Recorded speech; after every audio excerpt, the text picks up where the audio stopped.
एक अमीर बुढ़िया की आंखों की रोशनी चली गई। वह एक वैद्य के पास गई और उसे अपना इलाज करने के लिए कहा। मुझे तुमसे क्या मिलेगा?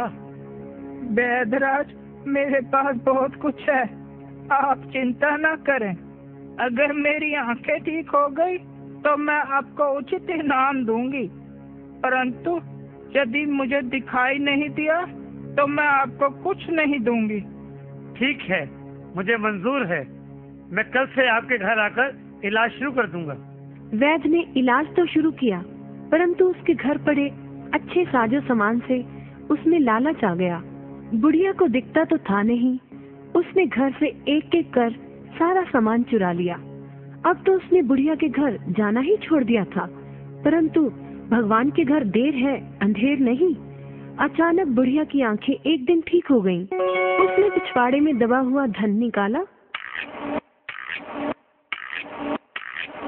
और फिर उसी तरह बढ़िया जिंदगी जीने लगी। वैद्य ने तो समझा था बुढ़िया का सारा धन जेवर व लूट चुका था, अब उसके पास बचा ही क्या होगा।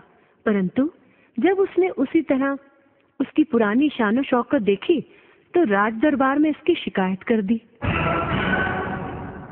राज दरबार में बुढ़िया ने माना, मैंने कहा था कि मेरी आंखें ठीक हो गई तो मैं वैद्यराज को इनाम दूंगी, परंतु मुझे तो कुछ दिखाई ही नहीं दिया, तो इनाम का।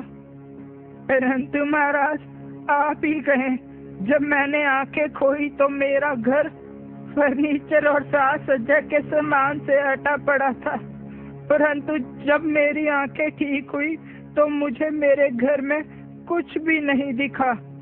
जब मुझे कुछ भी नहीं दिखा, यहाँ तक कि एक बर्तन भी नहीं दिखाई दिया, तो ये कैसे कह सकते हैं कि मेरी आंखें ठीक हो गई हैं?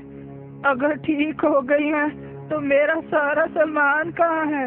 राजा ने बुढ़िया को छोड़ दिया और वैद्यराज से उसका सारा सामान लौटाने का हुक्म दिया।